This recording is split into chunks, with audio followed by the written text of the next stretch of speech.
Evil takes many forms. Sometimes it wears a suit, sometimes a uniform, and sometimes it hides in plain sight, wearing a smile. This is the story of Ted Bundy, charming, intelligent, a monster. These words shouldn't go together, yet they paint the terrifying portrait of one of America's most prolific serial killers. He was every woman's friend and every woman's nightmare. How did a seemingly normal law student become a byword for pure evil? How did he deceive so many for so long? Join us as we journey into the dark heart of Ted Bundy's reign of terror.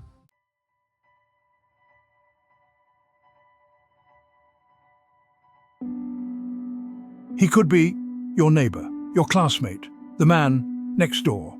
Ted Bundy was unremarkable, ordinary, blending seamlessly into the backdrop of everyday life. And that was his deadliest weapon. He was a chameleon, adapting to his surroundings, projecting an image of normalcy that disarmed his victims and lulled them into a false sense of security. No one suspected the darkness that dwelled beneath the surface. He was a master manipulator, using his charm, his intelligence, and his perceived vulnerability to gain the trust of unsuspecting women. They saw a friend, a confidant, never suspecting they were looking into the eyes of a predator.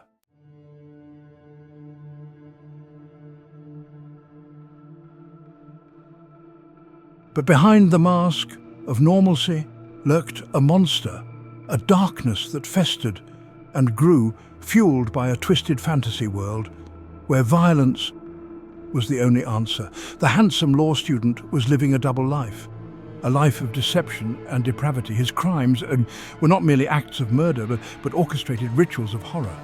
Each victim carefully chosen, stalked, and then subjected to unimaginable brutality. The details, too gruesome to recount here, revealed the true depths of his depravity. He was a predator who thrived on power and control. His victims were nothing more than objects to satisfy his twisted desires. He took their lives, their futures, leaving behind a trail of devastation.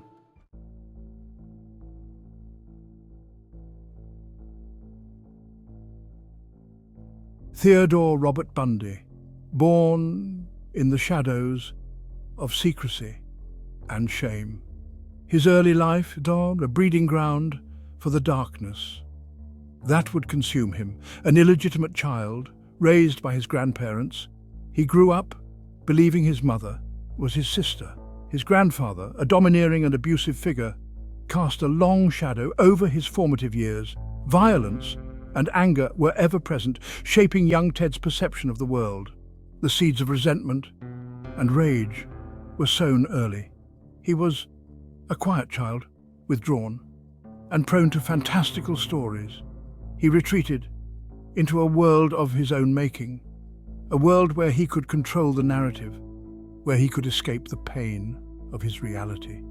Even then, there were glimpses of the darkness that lay dormant within, a fascination with knives, with violence, with the macabre. But these red flags were ignored, dismissed as mere childhood curiosities.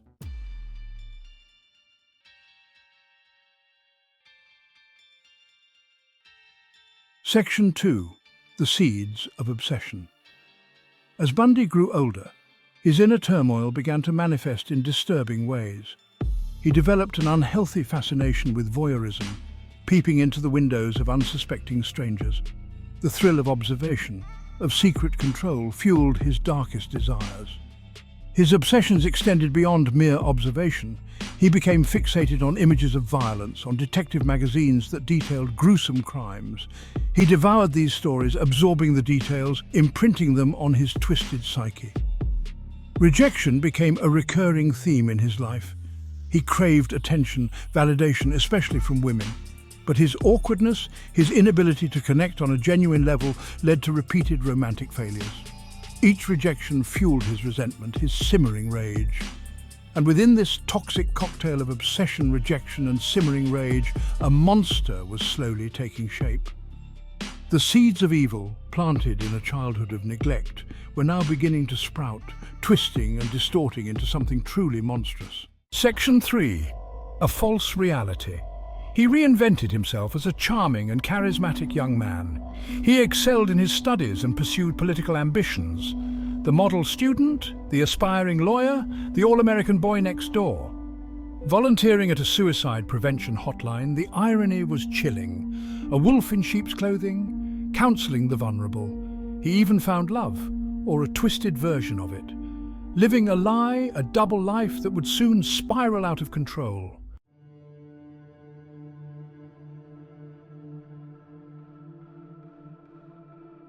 Section 4. The mask begins to slip. The first whispers of his true nature began to emerge. Disappearances. Young women vanishing without a trace, and always a connection to Ted Bundy. Witnesses reported seeing a charismatic young man matching Bundy's description, often with his arm in a sling, seeking help from unsuspecting women. He preyed on their kindness, their willingness to help. He used his charm, his perceived vulnerability, to lure them into a false sense of security. And once he had them alone, the mask would slip completely, revealing the monster beneath. His crimes escalated, becoming more frequent, more violent. Each attack, a gruesome reflection of his twisted fantasies, a testament to the depths of his depravity. The reign of terror had begun. And yet he remained elusive, a phantom drifting through the lives of his victims, leaving behind a trail of heartbreak and unanswered questions. The hunt for America's most elusive boogeyman was about to begin. The Pacific Northwest, a region of rugged beauty, lush forests and towering mountains. But in the early 1970s, a shadow fell across this idyllic landscape, a darkness that preyed on the innocent, leaving a trail of terror in its wake. Ted Bundy, now a familiar face in the Seattle area, blended seamlessly into the vibrant college town atmosphere. He frequented bars, coffee shops, and bookstores, always on the lookout for his next victim. His charm, his intelligence, his seemingly normal demeanor were his deadliest weapons, disarming his victims, lulling them into a false sense of security. Young women, college students, full of life and dreams for the future, became his primary targets. They vanished, without a trace, leaving behind only a void of unanswered questions and agonizing grief. Fear gripped the region as the body count rose and the mystery deepened. The authorities were baffled. The disappearances, seemingly random, offered few clues. They had no idea that they were dealing with a predator of unparalleled cunning, a master manipulator who could blend into any crowd and disappear like a ghost.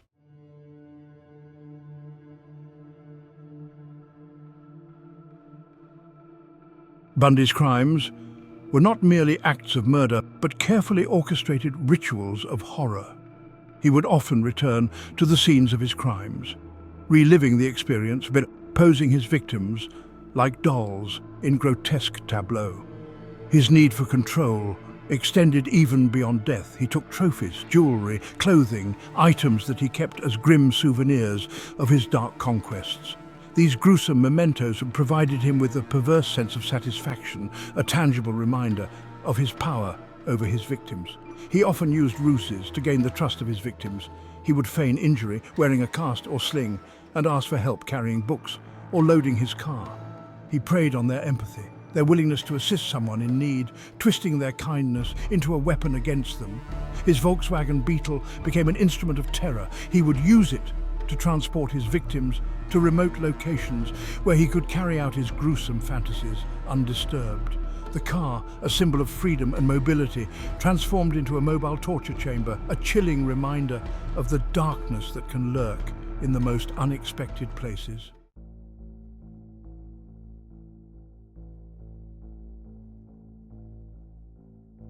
Behind every missing person poster, every frantic search party, was a family, torn apart by grief and despair.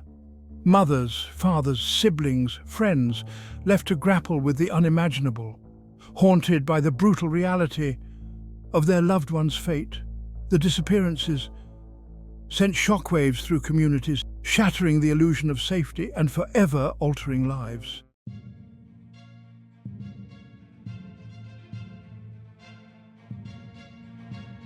Despite his meticulous planning, Bundy wasn't always careful. He had several close calls, encounters with the law that could have ended his killing spree. But fate, it seemed, had other plans.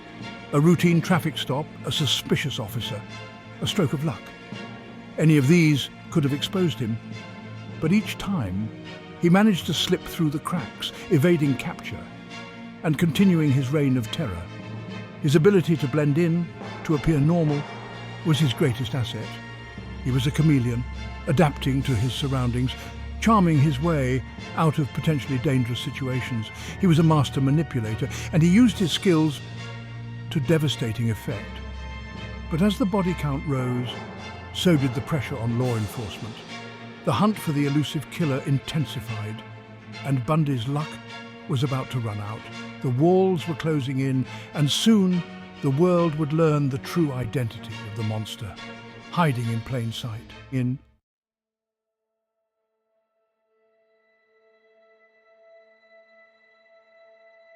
Ted Bundy, master of disguise, moved through life with an arsenal of fake names and fabricated stories.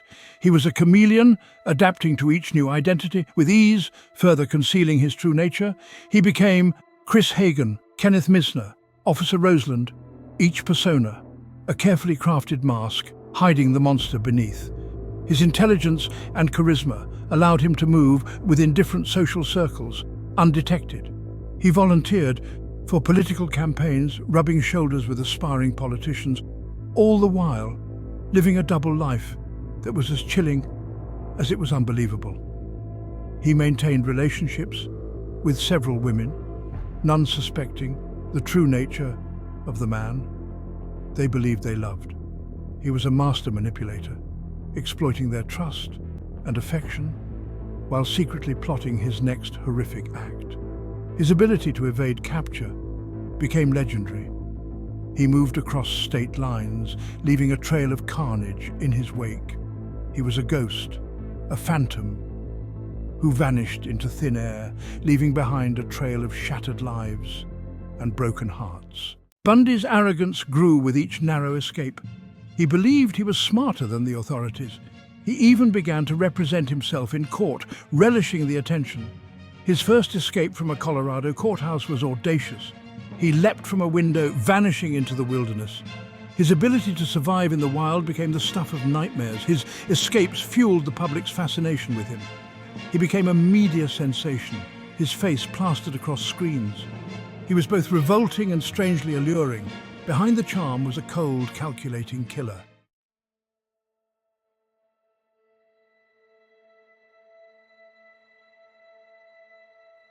January 1978, Tallahassee, Florida.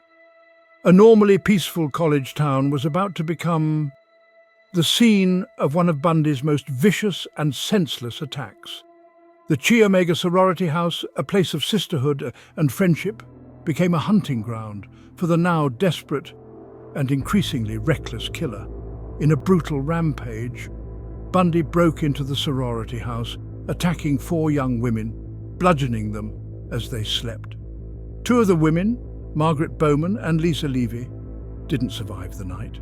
The brutality of the attack, the sheer savagery, shocked even seasoned investigators. Gone was the pretense of normalcy, the carefully crafted mask of sanity. Bundy, unhinged and fueled by a growing bloodlust, had unleashed the full extent of his depravity. But this time, he wouldn't escape. His reign of terror was about to come to an end.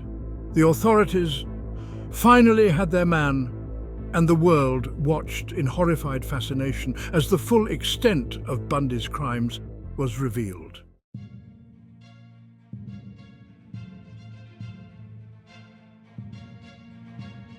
Bundy's capture marked the beginning of the end. The game he had played for so long was over. Now he would face the full weight of the law. His trial, a media spectacle, but would grip the nation and expose the true depths of his depravity.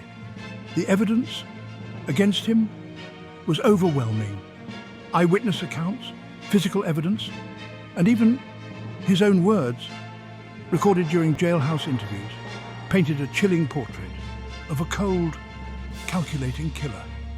His arrogance, which had served him so well in the past, became his undoing.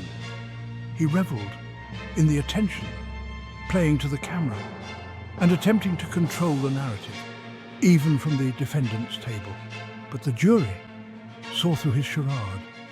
They saw the monster beneath the mask, and they delivered a verdict that would send shockwaves across the nation and bring a long-awaited sense of justice to the families of his victims. The trial of Ted Bundy became a media spectacle. Cameras crowded the courtroom, capturing every twist and turn. Millions tuned in, transfixed by the chilling details. Bundy, ever the showman, relished the attention. He represented himself, cross-examining witnesses with chilling detachment. The prosecution presented overwhelming evidence, yet Bundy remained disturbingly composed.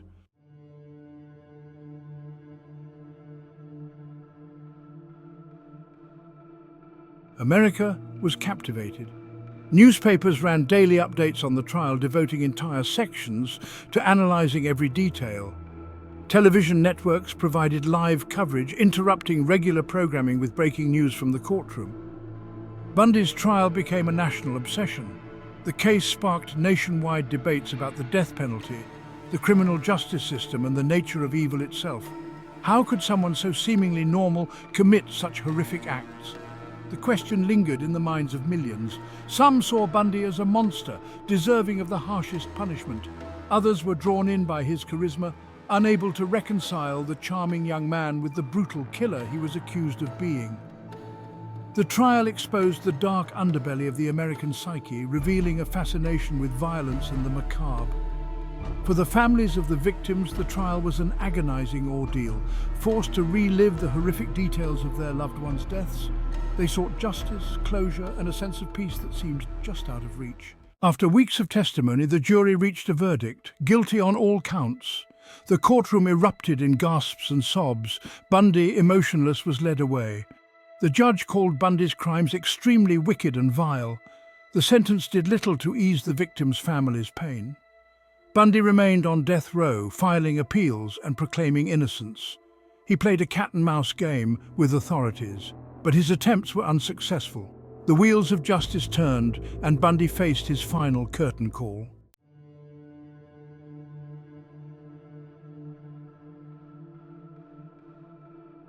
On January 24, 1989, Ted Bundy was executed in Florida's electric chair.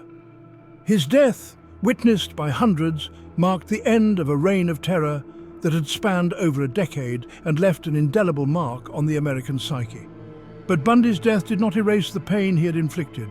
The families of his victims continued to grapple with their loss, haunted by the brutal and senseless nature of their loved ones' deaths. Bundy's case forced law enforcement to rethink their approach to serial killers, leading to advancements in criminal profiling and forensic science. His ability to charm and deceive highlighted the dangers of judging a book by its cover and the darkness that can lurk beneath a veneer of normalcy. Ted Bundy, the charismatic and chillingly normal monster, became a cautionary tale, a stark reminder that evil can wear many faces and that sometimes the most terrifying monsters are the ones hiding in plain sight. The execution of Ted Bundy was met with mixed emotions. Some found solace in the knowledge that he could no longer harm another innocent soul. Others questioned whether true justice could ever be served. For the families of the victims, Bundy's death brought a sense of closure, but it could never erase the pain. The world breathed a collective sigh of relief, knowing that Bundy, the master manipulator, was finally gone.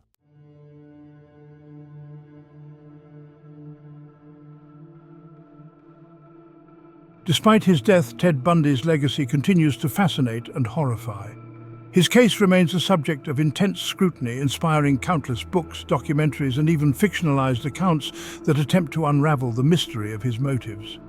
The internet fueled an insatiable appetite for information about Bundy, with websites, forums, and podcasts dedicated to dissecting every detail of his crimes, his life, and his psyche. The fascination bordered on obsession, as if by understanding Bundy, we could somehow protect ourselves from the evil he embodied. But true understanding remained elusive. Bundy, even in death, held on to his secrets, taking with him the answers that could explain his descent into darkness. He became an enigma, a symbol of the unknowable depths of human depravity. And so, the fascination continues. The questions linger. Why did he do it? What drove him to commit such unspeakable acts? Perhaps some questions are better left unanswered, for in the darkness of Bundy's mind lie truths too disturbing to comprehend.